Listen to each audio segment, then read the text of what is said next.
In addition to all the things we want to do on our land and the tiny house, we have a lot of work to do here. We've had a stack of windows. They're the old windows from the earthship. We replaced them several years ago. The seals are broken, but they're still usable for a greenhouse or something. So I moved them from right here down there. They're a little heavy, but now they're all in a place where they can be for a while until we build a greenhouse, and that allows us to treat the deck. So there's just always a lot to do. We're going to treat the deck, we have to clean up. Just saw a tarantula. This is the time of year when the tarantulas wander. Part of storing the glass, it has to be right on top of each pane, otherwise they break. So I'm just going to make a nice stack of them. Each of them weighs, I don't know, 60 pounds or something. For the earthship, double pane windows are really good because we get the light, it heats the earthship, and the double pane, you don't lose any heat, it's insulated. But for a greenhouse, because it's close to the ground, I'm thinking a slim greenhouse, one side is the earth, the other side's the windows. We don't need double pane and they don't have to be pristine. There's our one remaining chicken. So a few of them actually broke. One side of the double pane makes it easier to carry, and it doesn't limit what we're going to use it for.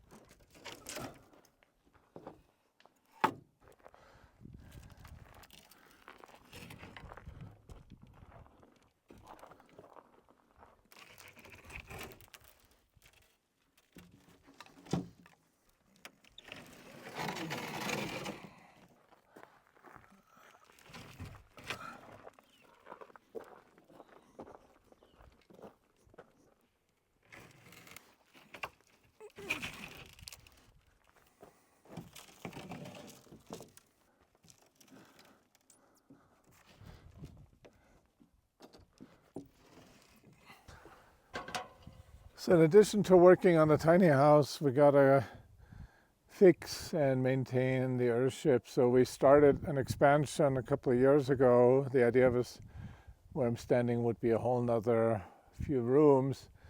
But then due to a variety of reasons, work stopped. And so this has been exposed. And so now we're going to seal it off with this house wrap, this membrane, so that it's protected from the coming winter.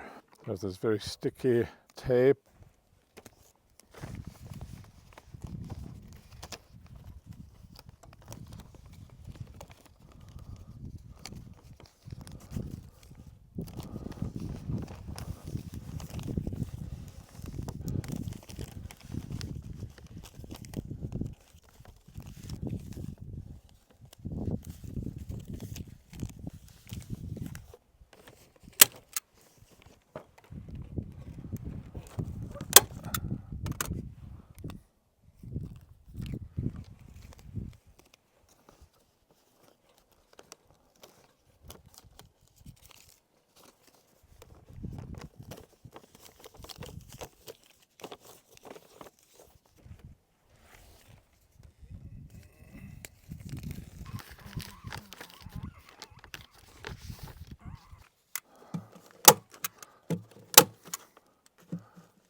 Here's another one of the exploratory openings. I'd already put some plywood in, but it's not enough, so I'm going to cover it.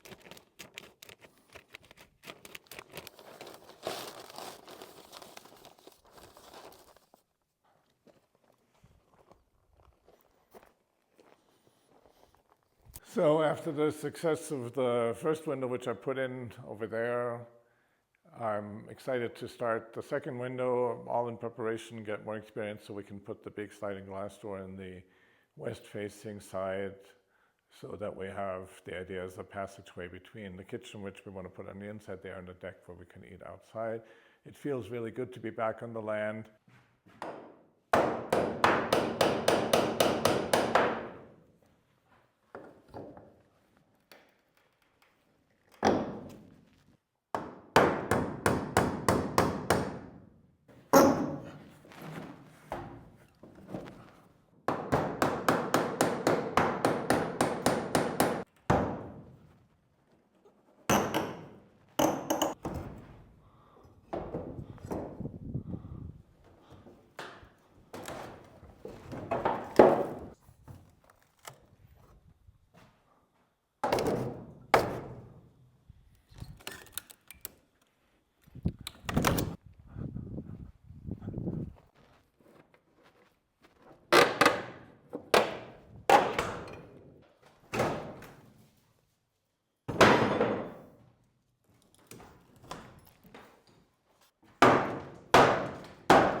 Well, as happened with the other window, I just got so into it that I kind of didn't keep up with the filming, but the window's in there, it's beautiful. It's gives us a great view of Picaris Mountain. I'm going to insulate it later. And yeah, another step in making the tiny house habitable. We're harvesting this time sagebrush, Artemisia tridondonta. And it's called Treedontata, because it's got 3 little lobes on its each little leaflet. It's one of those plants that we know well because it's endemic to here. It's everywhere. I mean, I wouldn't say it's endemic to here. It's invaded here.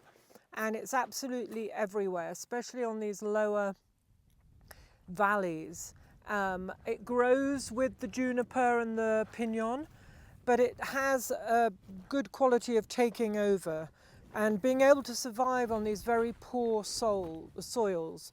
It's an Artemisia family, which means that it has a lot of ketones, and we use the ketones in our work because they're a molecule that enables us to rise above the mundane, to rise above what's happening and to get a bigger picture of our lives.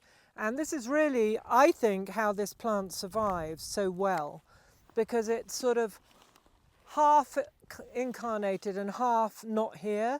And what's interesting, all the plants with a lot of ketones have this very sort of grey-white veil over them. You know, if you look at the juniper and the pinon, they're really full of this green that we see in most vegetation, but the sagebrush is like pale white, grey. And that's typical of ketone-rich plants. And it smells very particular as well. Some people get a headache from it because of the ketones, but I really love it. It gets the mucus going. So even when you're harvesting, you start to get a runny nose because it's really effective. It actually changes the viscosity of the mucus so it can flow more easily, and it really does. And other than that, well, we've got an afternoon of distilling ahead of us, an early evening, because it's already quite late, as you can tell by the sun. But this, I don't know why, it hasn't grown much this year. It's usually there's sort of a lot of new growth, and I don't know why, but it's not here. So we'll try and harvest some here, and we might have to go and look elsewhere. Anyway, here's to sagebrush essential oil. And for that ability, which is an alchemical stage called sublimatio, to rise above whatever's happening in our life to see the bigger picture. And that can be very helpful sometimes because, you know, in French they say son nez dans le guidon. He's got his nose in the steering wheel and all he can see is right in front of him. And so being able to get a bigger picture, it enables us to see where we're coming from and our choices. Where am I going and which direction am I going to take? Well, we went to a slightly different area, and the sagebrush is really modest this year. It's like it didn't want to grow. I don't know if it's because it was such a dry winter, and even with good summer rains that wasn't enough, or if it's too late, but it's just dried branches and very few leaves, very little new growth. Been debating why this year there isn't lots of new growth, and our debate goes between we're late in the season so the new growth is much earlier.